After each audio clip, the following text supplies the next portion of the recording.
ఆలోచించి ఓటు వేయండి.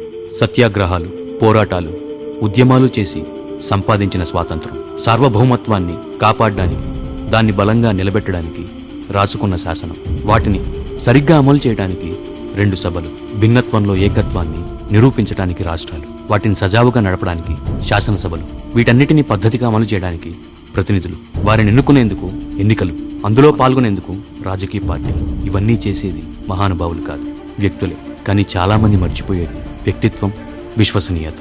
వ్యక్తిత్వం, విశ్వసనీయత మాత్రమే తనని వ్యక్తి నుంచి శక్తిగా ఎదిగేలా చేసింది. రాజకీయ కుటుంబ నేపథ్యమైన రాజరిక పోకడలకి తావివ్వలేదు. తన ప్రయాణం శూన్యం నుంచి సూర్యుడిలా వెలుగుతూ ఖ్యాతిని దేశవ్యాప్తంగా చాటింది. ముఖ్యమంత్రిగా జగన్ బడులు మార్చాడు, హాస్పిటల్స్ కడుతున్నాడు, పోర్ట్లు కడుతున్నాడు, ఫిషింగ్ హార్బర్లు కడుతున్నాడు. అందుకు మాత్రమే ఓటు వేయమని నేను అడగట్లేదు.